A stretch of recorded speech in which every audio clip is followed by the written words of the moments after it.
This video is going to focus on the Ravens' offensive line play on the 8th possession against the Bengals in Sunday night's win. Of course, the Ravens go down on the 8th possession, I believe, get a field goal to go up 16-10. There's a lot of things that happened prior to this possession that made it tremendously important, but the slant or the approach that I want to talk about before we begin the video is this. This is something that I got from a really experienced offensive line coach. He said that the way he explained it to us years ago was, if you have an offensive line that is more talented than the opposing team's defensive line and inside linebackers, that differential will usually grow during the course of the game.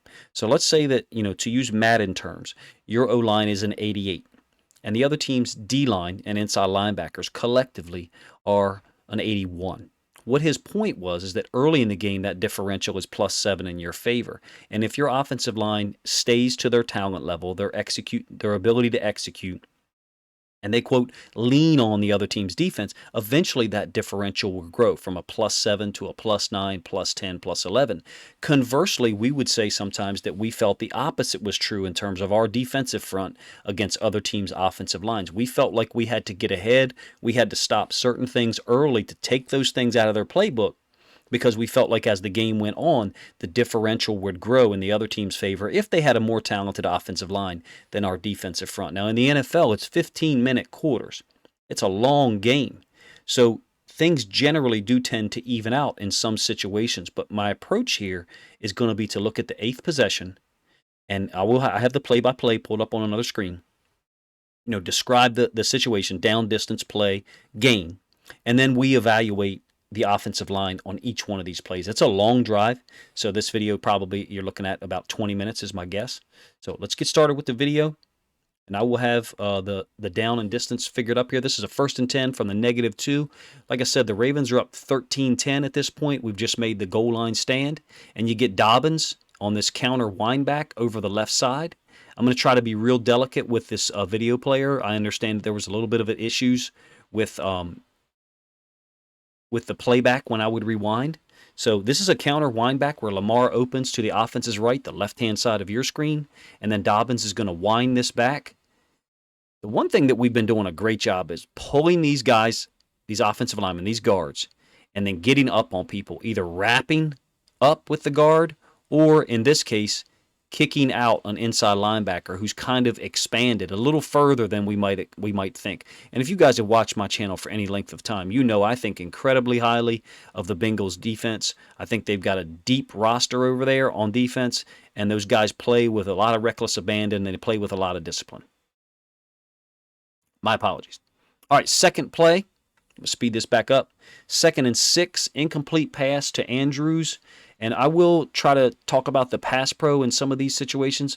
I think it was pretty good late, and that's the point I'm trying to make. Now, Hubbard does, appear to get some pressure here, but I think it's more as a result of no one apparently being open. And then Lamar, at some point, once he's back here, beginning to drift a little bit because he's looking for someone to get open. He's trying to decide what he should do. Keep in mind, his heels begin this play on the goal line, so he understands I can't take a sack where I am here because I give up a safety. I don't know what you guys think. I feel like our offensive line didn't get worse as the game went on in terms of pass pro. All right, third play. There's multiple huge third downs on this drive. 2 of them we convert. 1 of them, unfortunately, we do not. This is a 3rd and 6, and it's going to be a blitz off the left edge on your screen, the right edge of the Ravens offense, and I think we pick it up fantastic. Great throw by Lamar. I covered this in another video. He's going to fit this between, I think Logan Wilson gets out of here in terms of a Tampa 2, so he's off screen, I think, when the ball is completed. Trey Hendrickson drops back here, and Lamar completes it in front of him, but we're focused on the offensive line. I think they did a great job on this play. Handling the stunt, the blitzing DB off the edge, and then Hubbard stunting inside the running back, and it looks like Linderbaum have picked him up. Powers is looking for some work. You guys can also tell me what your thoughts were. I felt like our offensive line handled the sticks blitz 0 look a whole lot better. That's not what this is, by the way. We'll cover it one more time. Lamar, I think he reads Wilson getting off and understands it's a Tampa 2, and he knows in a Tampa 2 there's someone else who's going to be guarding each of the hashes. So he's got to get this, he got to put extra zip on this ball to get it there before whoever that hash dropper is to his left side, our right on the screen, whoever that person is. But in any case, I think you got pretty good protection. And back to my original point in the beginning, as good as I think the Bengals defense is, and I think they're excellent, it's a great sign that our offensive line, the differential between our offensive line and their D-line and their defensive front, that differential didn't grow as the game went on. I think in certain situations they got aggressive and they did put more pressure on us. But one of the things our guys can do is our guys can block QB power read and QB counter read. They are excellent at it. We're keeping this football. Lamar, I think, reads different things at different times on this play. It certainly seems as if he's looking over here at Hendrickson, trying to decide, do I give this football to, I think that's Kenyon Drake. And if he gives it, and Ricard's able to get out here and seal this linebacker, let's say Hendrickson runs at Lamar, so he'd be in a different posture. He'd probably be located here if he was running at Lamar, all right? Then this will be a give, and we wouldn't have to worry about offensive line blocking. As it is, our guys get out here great. You tell me what your perception is. I'm going to run this back a couple of times, so as I reset the player, forgive me if there's like a flash on the screen. Watch Linderbaum. Another situation where he's pulling and kicking, and Macari is wrapping. I did not think Macari was nearly as effective as a pass pro guy against Hendrickson, who's just a great football player. But, we've got a kick-out block here that did its job on Hubbard. And then our left tackle has got all the way out here and blocked Wilson. I think it's a fantastic job by those guys. It's a gain of 7 on 1st and 10. All right, 2nd and 3, we're in the gun. You got this slow motion to our left. Really weird play in terms of how we end up collisioning our own guy. They wrong arm this. When I say they, I mean the Bengals. And they send Hubbard down. Hubbard essentially chops down both of our blockers. This is a legitimate technique. Creates a pile. Now think of what just happened, on the previous play. Linderbaum was able to kick him out. So now he's chopping down Ben Powers, and that also combines to flip Macari, whose leg appears to get in Lamar's way, but Lamar's so athletic, he still turns it into like a 4-yard gain. I think he got the first down. That's a ridiculous example of Lamar's athleticism, because this is a great job. I mean, I've taught this technique before, so, I understand it's a legitimate technique. It's smart to do that sometimes, so those pulling linemen have to worry about getting chopped down, and it reduces a little bit of their aggressiveness. All right, next play is a 1st and 10, a play action throw to Lamar or to Andrews, the left. This is one of the greatest throws that I've ever seen Lamar make. I mean, the touch on this ball is perfect. I don't know that you could walk over here. If you could pause everyone like now, I don't know if you could walk over here and place the ball any better. Having said that, Hendrickson is hitting him as he throws this ball. So maybe that impacts the touch a little bit. But, at some point you just have to give Lamar credit. It's a perfect spiral over the top of the linebacker. That's Pratt. And if you want an example of how great a football player he is, this is him here, lined up in the middle of the field. When Andrews catches this ball, look where he is. He's all the way out here, probably 5 yards from the sideline. Now, Andrews' route definitely originated from off screen to our left. But let's talk about the offensive line. Macari's beat. Hendrickson does a great job with his hands. Macari's trying to hold. Other than Macari, though, we're double teaming here. So we're straight. Off the right side, we've left Ricard and Oliver in to block. So let's do the math. We do have Davis leaking out to our left. We've got 7-man protection, and we've still given up, pressure here, allowing them to get to our quarterback. I think in the database that I'm keeping, we're going to have a pressure column from now on. Pressure, yes or no, so that at the end of the game, I can quickly, delineate that there was pressure on particular plays. All right, a 1st and 10. It's a scramble for a 0-yard gain, and this rookie, I think, makes the tackle. Looks like they're running a pick on Zeitler. Looks like this nose is running into Zeitler intentionally, and then you would presumably have this guy folding over the top. It doesn't look like he folds, though. And in my opinion, one of the reasons you do that is because you're having trouble beating people one-on-one with your rush. That's a overly simplistic observation, to be honest with you. But if you're beating people with your pass rush with as a 3 technique or as a 5 technique or as a wide 9, then your coach generally isn't going to call these stunts unless you're Wink Martindale, who calls those stunts all the time anyway. I don't think the O-line did a bad job on this one, to be honest with you. It is a 1st and 10. It's a scramble out of empty. Not a huge fan of empty, me personally, except this year in empty, we're leaving Ricard in to block almost at all times. Generally, I think once Ronnie Stanley's able to play a full game, we'll see Ricard over here. He'll be on the right side, and we'll let Stanley operate because his talent level is just so high. All right, so a 0-yard gain on 1st and 10. 2nd and 10, QB keep to the right. It's a short gain. Yeah, Mike Davis is slow here. Doesn't look like to me Mike Davis has the play call. This is supposed to be speed option. Either that or Lamar got the call wrong because to me, it looks like we're isolating Hubbard. Something's not right with this play for real. Normally let's pretend for a moment that Ricard is on the right. Normally you would run load option to the side of the running back. I guess we could do it this way. Ricard would load, so he would go get the pitch player, and then Lamar would step back, and Davis would get in pitch relationship, and you would pitch off of, the 5 technique normally, sometimes a 9.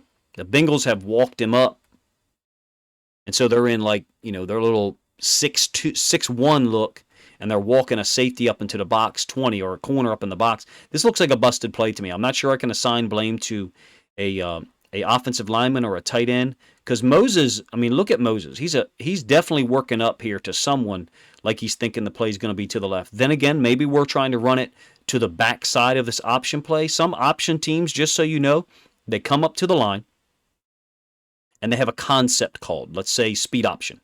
And then Lamar or whoever the quarterback is gets up to the line and picks where he wants to run the play. So maybe in this case, Lamar got up here and made a right call, Ricky, whatever, to run the speed option here, pitch off of Hubbard. I would think, though, if that was the case, we would be going and getting this guy, and Oliver would either be inside releasing to go get Apple, or Oliver may be doing what's called a veer release outside to go get Apple. But in any case, we would be handling those guys to that side. I'm not sure I can assign blame to the offensive lineman here. This looks like somebody didn't get the call. This looks like to me we made a directional call pre-snap, and somebody didn't get the call. Okay, 3rd and 7. An amazing completion to Andrews, right to left, against man. Perfectly thrown. Let's talk about the pass pro, because that's what we're here to do. We've got Drake helping in the B gap.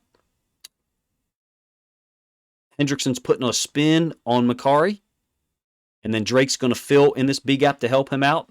Simultaneous to that, you have a blitzing, I think, DB. They both end up getting washed down by Macari, Drake, and then I think there's another offensive lineman there as well. Yeah, they stunted a DB across. Moses holds up here well at right tackle versus Hubbard. Zeitler and Linderbaum pass this guy off perfectly. They pass off the nose to Zeitler, and then you have this guy scraping. I feel like the guys handled this pretty well in terms of Linderbaum and Zeitler. And Moses, to me, is a better pass pro guy than he is in run blocking. When he's pulling, like our counter stuff to the left, I think he's very good as a run blocker. When it's just straight base blocks or reach blocks, I don't think he's as effective. That was a huge play. The offensive line gave Lamar time to throw the football. Linderbaum went down after that play, by the way. So we have Cologne in here now at center. And this is going to be a really unique play call. Or a really unique play. So 1st and 10. I think Lamar finds Duvernay late. There's no one open initially, but there's no pressure. Our guys are holding up. We've left Ricard in to block. He seems to almost be holding, if you ask me. I think that's Gaither, 59. I struggle with his name. It's hyphenated, so forgive me for that if you're a Bengals fan or anyone. I'm not trying to be disrespectful towards him. Just don't have his name memorized like I do all the other guys. But across here, doing a pretty good job. Am I saying our O-line is better than their D-line? No. I'm just saying if you go off of the foundational judgment that I gave earlier, the differential in our O-line, let's say we're -3 differential in the first quarter because their D-line is great. it doesn't seem like we were -5 or -6 or -8 at the end of the game. It seems like we leaned on them. Now, this is Wilson, who's kind of like spying. He's not worried about any pass routes at all. He's clearly spying Lamar. He's just such a smart football player, man. He decides, okay, the timer's gone off.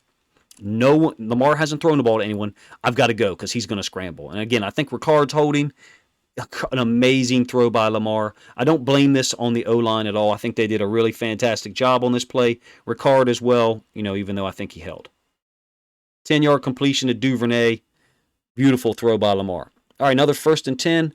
Drake gets the handoff. A nice little cutback for a 6-yard gain. It looks like the Bengals D-line kind of stacks this up a little bit, but we are getting that horizontal movement. So I'm down with this play. I'm not saying that Moses does the greatest job, but he's at least getting this guy moving laterally. And I think the cutback by Drake goes off of that block, if I remember right. Well, Oliver too. I mean, those guys won some of their blocks. Like, he's maintained this gap. Hubbard's trying to win that gap. Hendrickson's also won to the front side. It looks to me like we're doing a good job here, comboing with Linderbaum and Powers. That shouldn't surprise anyone. Linderbaum, that's not Linderbaum. That's actually Cologne. I think he does a pretty good job there. Drake ends up cutting it back because it's all stacked up there. Give the Bengals D-line credit. That's actually not Hendrickson either. That's 96, who's a pretty good football player that I think would play more if he wasn't on such a talented defense. 6-yard gain on 1st and 10 by Drake. I think there's a penalty after that one because we end up getting another 1st and 10, running an RPO, and we're leaving we're leaving the end man unblocked. Hubbard stems inside of Moses, and Moses just slaps him inside. And so now this, I guess, would be the read man. Originally, the read man should be Hubbard, who's lined up in the 5 technique outside Moses. He stems inside, and they bring 57 Pratt off the edge. I mean, this was getting ready to be a big play to Oliver. I love the play call. Interesting how we're doing it. We're kind of making it look like counter. I'm not sure that we should be leaving the D tackle and the D end unblocked on this scheme. We're back blocking with Linderbaum on this D tackle. Powers and McCarry are handling this guy. You got Zeitler pulling, and then you've got Ricard. So we do have it handled, at least on the front side. Lamar's a little harried, and he sees that Oliver is wide open. This looks like it could have been a big play. For us, if we complete it. For them, if they intercept it. Great play by 57. All right, fake sweep, and Lamar keeps it on a 2nd and 10 for 4 or 5 yards. Looks like it's going to be speed option. So we're running this against the grain of the motion. My only problem is I think this is Prochet running the motion. And normally when we're not handing this ball off, period. All right? If we're handing the ball off from left to right, the running back's going to be here. He's going to be lead blocking. Everybody knows that this ball is not going to be handed off. I'm not sure who we expect this to work on. Although, having said that, you definitely have some movement here by these guys. So that's a little bit of a dip in their efficiency, if you ask me. You wouldn't want your guys to be pulled by a sweep to Prochet, who's never gotten the ball on a sweep, number one. Number two, it's going against the grain of the running back. The Ravens are trying to get Lamar to keep it opposite and then either keep it or pitch it off Hendrickson. What kind of job are we doing here? It looks like we're setting up to do a pretty good job here as well. I'm not sure why Linderbaum, Zeitler, and Moses are all engaging that D tackle. The only thing I can think is that, was Moses going to maybe fold in here? That's a weird scheme, if you ask me, because I don't believe that's the case, because you have Powers and McCarry. They're both pushing their D tackle this way. There wouldn't be any predictable room for Moses to pull and wrap like a log play. I'm not sure what happens here. It looks like we almost messed this up. In terms of Zeitler, Moses, and or Linderbaum. I don't think Linderbaum messes it up. I think this is meant to be a down scheme. Now, maybe Moses is supposed to pull all the way around and wrap like a tackle trap. That's definitely possible. Either way, we don't execute it at all. Luckily, we have Lamar, and he gets 4 yards. creates a 3rd and 6. Last play of the drive before the field goal that puts us up 16-10. This is what's needed in this offense. No matter who's here at left tackle, get the ball out quick. And so that means some of the routes have to be available for Lamar to get the ball out quick. And then Lamar has to take it, which is, there's multiple issues there. Likely needs the ball, and we can use him. He can break tackles. He didn't break this tackle to score, but guess what? They didn't tackle him. Now, the ball's near the sideline, so at some point they stop playing football. He's a strong kid. He's a strong young man. On this quick pass stuff, these guys are getting off. They're exerting energy. These D linemen, they're exerting energy. Our guys know we just got to hold our ground long enough to let Lamar get rid of the ball. I think we've got to do this more. I would call this a 3-step, pass game, but this is a design play to get it to Likely against man-to-man coverage, period.